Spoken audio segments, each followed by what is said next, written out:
Hello my dear friend, this is Shiva Rathore from Nishchal Pairy series my dear bro. आप देख रहे हैं एनपी न्यूज़ निश्चल पैरी शिवा राठौर के साथ। बट माय डियर ब्रो, आज हम आपको एक ऐसी महान विभूति जो अनंत विभूति है और कई शक्तियों के स्वामी है, -20 डिग्री सेल्सियस में 12 साल तक उन्होंने तपस्या की हिमालय में। बाबा बर्फानी के नाम से आपको जाना जाता है। विचार कब बंद होता है, विचार कब बंद होता है, सुनिएगा। ज्ञान इंद्रियां कब काम करना बंद, आप सही से बताइएगा। देखो मैं आपसे आप घुमा रहे, नहीं आप मैं वो पत्रकार नहीं हूँ। आप ये बताइए चक खुलता कैसे है? नहीं प्रभु नहीं, श्री भगवान ये जो चक जब हम सुषुम्ना जब हम देखते हैं तो वहाँ उस समय का मन की गति, विचार की गति, ज्ञान इंद्रियों की गति, सब ऐसे घुस के बात करिएगा ना। हमारा जिज्ञासु हमारे जो मोबाइल पे जिज्ञासु देखेगा कि हम क्या पूछ रहे हैं। जब समाधि में चला गया एक बार, आना जाना आवागमन हो गया एक बार, तो समझिए कि मेरा पार हो गया। अच्छा, उसकी पहचान क्या है? बिल्कुल शांत मन की अवस्था जो है वो अलग ही आपको। अच्छा, आत्म तत्व और ब्रह्म तत्व के बारे में बताइए। आत्म तत्व की पहचान क्या है? आप जो हम कैसे जानेंगे कि ये आत्म तत्व है? इसके जानना मुश्किल है, बहुत कठिन है।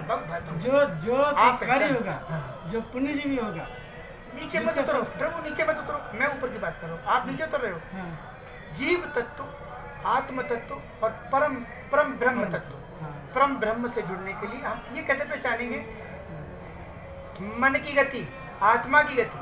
मन जब शांत हो जाता है तो जब विचार बंद हो जाता है, इंद्रियों की जब बंद हो जाती हैं, तो आज जब हम आगे बढ़ते हैं तो आत्म तत्व की पहचान क्या है ये बताइए।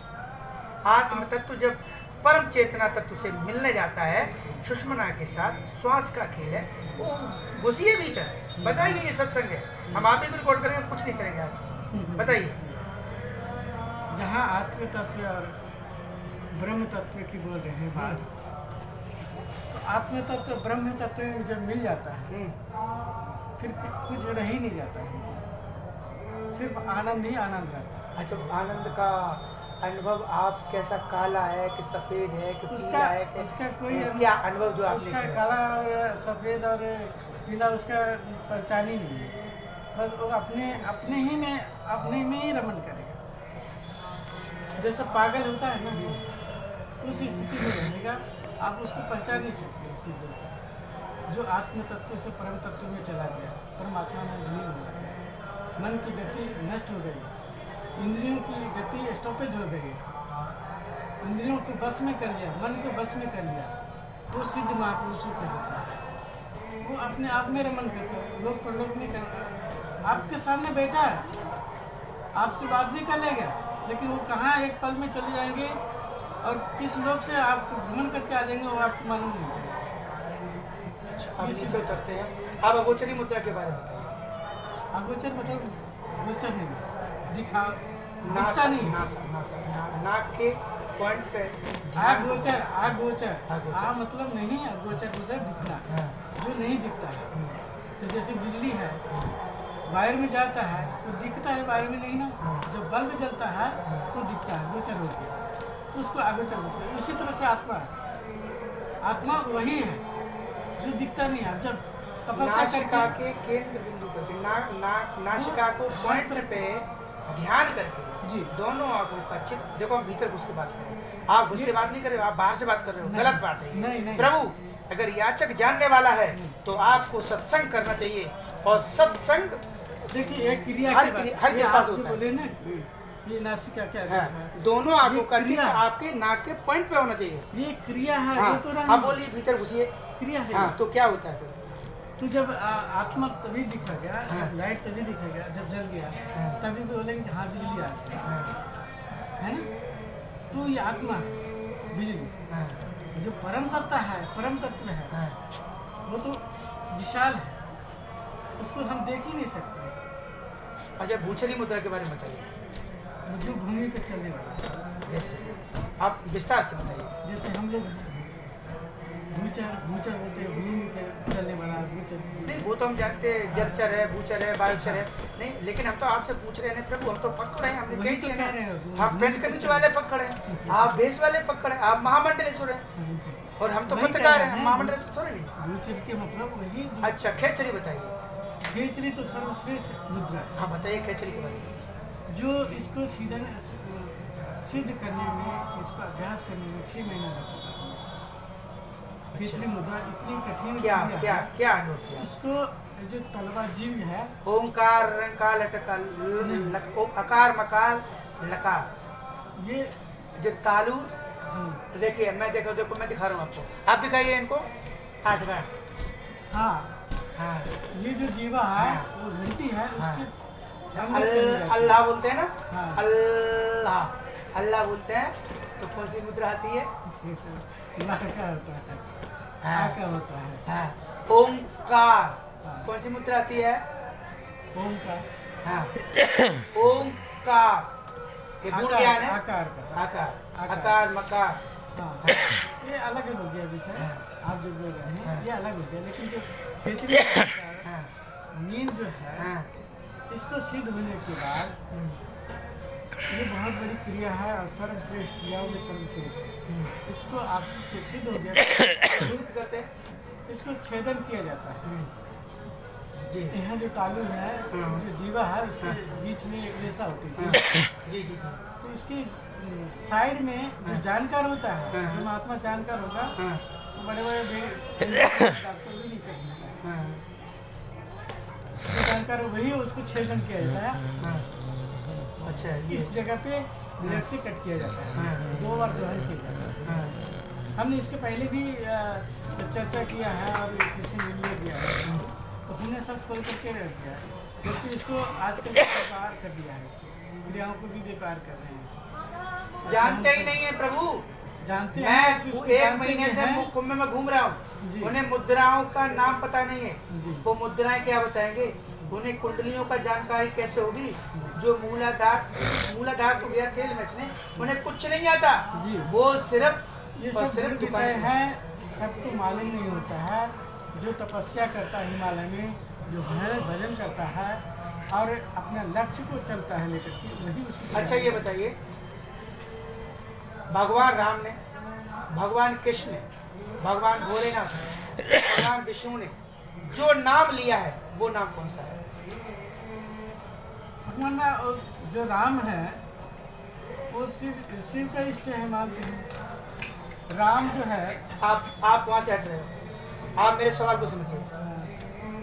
भगवान कृष्ण अगर भगवान थे तो बहेलिया ने क्यों मार दिए? और भगवान राम अगर भगवान थे, आप सुनिएगा मेरे सवाल को, भगवान राम अगर भगवान थे तो उन्होंने जब पत्थर पानी में डाला तो जमीन में कैसे, पानी में कैसे चला गया?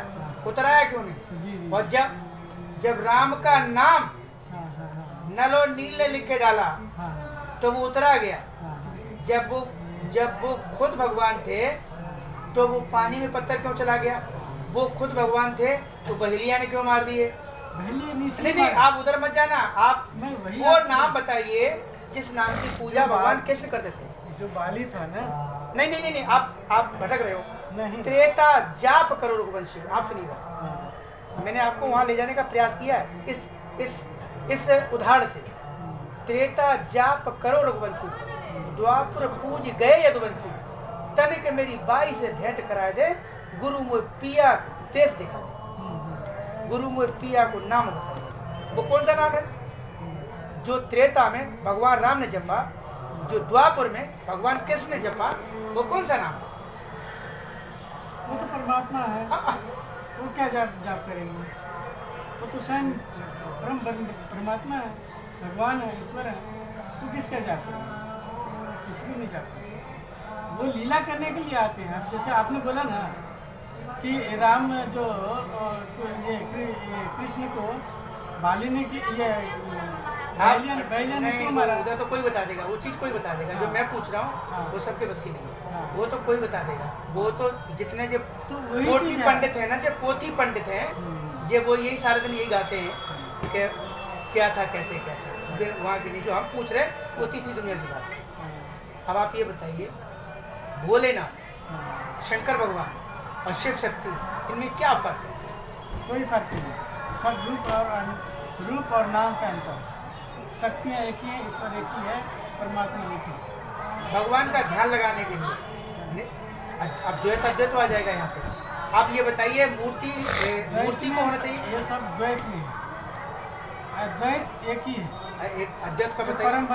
परमात्मा है, जो परम सत्ता है, जिसको ईश्वर कहते हैं, निरंजन है, कहते हैं। वो तो निरंजन है। निरंजन कुछ भी कर लीजिए। हाँ। हाँ, अलग निरंजन है। अरे ये सब नाम है। हाँ, और रूप है, वो तो शेष नाम है। यही करें, वो तो अनंत नाम है परमात्मा। आप भटके जा रहे हैं मुद्दे से, मैं वही रहिएगा, वही रहिएगा, नहीं, मैं अपने नहीं दूंगा वहाँ से। आप ये बताइए कि जो जैसे हमने ध्यान किया, हमें ध्यान में क्या देखना चाहिए? भगवान शिव की मूर्ति देखनी चाहिए या फिर हमें क्या देखना चाहिए? वो आपके संस्कार के ऊपर है। जिसको आप जिस भी देवी देवता का आपका मतलब है, पिछले जन्मों का जुड़ाव प्रारब्ध, उसके अनुसार से आपको दुर्गा को मानने लगेंगे, काली को मानने लगेंगे, शिव को पूजने लगेंगे। ये प्रारब्ध। आज जो लोग शिव को भी मानते हैं, हाँ। और राम को भी मानते हैं, कृष्ण को भी मानते हैं, उनके लिए क्या होगा? वो भटक गए, भटका हुआ, कोई ठाक नहीं, इसका कोई स्थान नहीं। इधर मेरी तरफ दिखाओ। माय डियर ब्रो, जैसा कि अभी गुरु जी ने बताया कि अगर आपको इष्ट देव बनाना है तो एक को बनाइएगा। अभी ये क्षण के निकला है कि चाहे आप भगवान भोलेनाथ को पूजा करें, या भगवान कृष्ण की पूजा करें, या भगवान राम की पूजा करें, अगर आप सबकी पूजा कर रहे हैं तो इनके कहने से ये है कि वो भटक गए। अगला सवाल ये है मेरा आपसे कि प्रभु परमपिता परमेश्वर को प्राप्त करने के लिए वेद सम्मत, शास्त्र सम्मत यज्ञ कई प्रकार की होती है, मैं उनके नाम बता सकता हूँ अगर आप पूछेंगे तो। लेकिन आप ये बताइए कि ब्रह्म को प्राप्त करने के लिए प्रमुख यज्ञ कौन सी है जिससे परमपिता परमेश्वर अलख निरंजन के दर्शन किए जा सकते हैं? सिर्फ एकमात्र तपस्या, बाकी सब कथा। ज्ञान यज्ञ, ज्ञानी में भटक जाते हैं। ज्ञानी जो वेद पाठ, वेद और शास्त्रों का ज्ञान रखते हैं, बड़े बड़े ग्रंथों का पढ़ लेते हैं, वो भटक जाते हैं, भटके हुए हैं। तपस्या से ही सब कुछ पा सकते हैं, परमात्मा तक पहुँच सकते हैं, खुद परमात्मा बन सकते हैं। आप खुद परमात्मा हैं। जिज्ञासा कब खत्म हो जाती है? जिज्ञासा जब आप अंतिम लक्ष्य पहुँच गए, समाधि में चले गए, समाधि में आना जाना आपको शुरू हो गया सूक्ष्म शरीर से। हम लोग 4 शरीर हैं, तो 10 प्राण हैं। प्राणों के नाम बताइए, प्राणों के नाम बताइए। प्राण कितने प्रकार के हैं? आपने खोल दिया है, अब आप मुझे अंदर खुद कर रहे हो प्रवेश। आप खुद कर रहे हो, मैं तो नहीं जा रहा था, मैं तो वापस लौट आया था, लेकिन आपने फिर सवाल 5 प्राण है, जी। 10 प्राण नहीं है।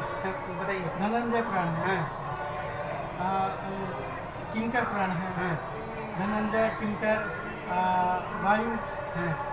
इस तरह के 5 प्राण हैं। और 2 याद नहीं आ रहा है। हाँ। तो इस 5 प्राण के लिए 5 तत्व हैं। अपान, अपान, हाँ, अपान वायु, आगे बोलो, आगे बोलो। याद नहीं, मैं बताऊंगा ना आपको, याद मैं नहीं बताऊंगा है। आपको। ये 5 प्राण हैं। अच्छा प्रभु, ये बताइए, क्या लगता है आपको, जीव जब शरीर छोड़ता है तो वो कहाँ जाता है? कर्मों के हिसाब से उसको जोनी मिल जाता है तत्काल। तो पंडित कहते हैं, पोथी वाले कहते हैं। वो सबकी बात छोड़ दीजिए, कथाकारों की बात छोड़ दीजिए। वो आजकल बोल नहीं सकते। नहीं, आप बोलिएगा नहीं। कथाकार हमारे आप हमसे डरते हैं, कथाकारों से मैं सवाल करता हूँ। आप जानते हैं कि क्या है, आप कथा करके क्या हो रहा है, क्या नहीं हो, उसमें हम उसे। अच्छा प्रभु, ये बताइए मुझे, गीता में भगवान वासुदेव कृष्ण ने 3 वेदों के बारे में बताया, तो फिर जो 4 वेद, चौथा वेद कैसे आ गया? अर्थवेद। अर्थवेद तो कलयुग में लिखा गया, वो तो था ही नहीं उस समय। नहीं था, ब्रह्मा के पास में 4 वेद थे, ऋग्वेद, अथर्ववेद, यजुर्वेद, सामवेद। 5वां वेद कौन सा है? 5वां वेद है ही। सुष्मक वेद के बारे में बताइए। सुष्मक वेद कहाँ है? 4 वेद में तो 4 ही वेद। सुष्मक वेद, 4 वेदों के 4 वाक्य बताइए, 4 महावाक्य बताइए। 4 वेदों के 4 महाभाग बताइए। वेद का 4 महाभाग बताइए। महाभारत मतलब समझ नहीं। एक तो अहम, मैं आपको बता देता हूँ, एक बताऊंगा फिर आप बताओगे। अहम ब्रह्मास्मि, आगे आप बोलो। हाँ, मैं ब्रह्म हूँ। आप अगला आप बताइए ना, हाँ, फिर मैं तीसरा मैं बताता हूँ, दूसरा आप बताओ, तीसरा मैं बताता हूँ, चौथा आप बताओगे, मैं बताऊंगा फिर आगे। वेद का मतलब वेद वाक्य, वेद का जो वाक्य होता है, वेद वाक्यम। देखिए मैं वेद पढ़े नहीं है, हाँ, तो मैं बता नहीं सकता। इसके लिए मैं क्षमा प्रार्थी हूँ। हाँ, इसके लिए वेद का मैं अध्ययन किया कोई नहीं, बात नहीं। शास्त्र का मैं माई अध्ययन डियर किया लोग, नहीं। देखा आपने श्री भगवान ने अंदर घुस के गूढ़ रहस्य, जो लोग सैकड़ों हजारों बार पैदा होते मर जाते हैं, मैंने जिस ज्ञान की बात की है उस ज्ञान का उन्हें भान तक नहीं होता है। वो हजारों बार जन्म लेते हैं और मर जाते हैं, उन्हें पता नहीं होता है कि जीवन का रहस्य क्या है। मैंने वो रहस्य जानने के लिए इनसे बात की है। मैंने उस ज्ञान की बात की है जो अत्यंत गूढ़ ज्ञान है, दुर्लभ ज्ञान है। ये कंदराओं में रहने वाले, जो बर्फ में रहने वाले तपस्वियों के पास होता है। ये जो दुकानें लगाए बैठे हैं, जो महलों में रहते हैं, फॉर्च्यूनर में चल रहे हैं, इनके पास कुछ नहीं माय डियर ब्रो। ये सत्य है। ये स्वामी है और ये 12 साल तक बर्फ में तपस्या किए हैं, इसलिए इनका नाम बर्फानी महामंडलेश्वर बद्रीनाथ से है। जय हिंद प्यारी, all of you my dear friends.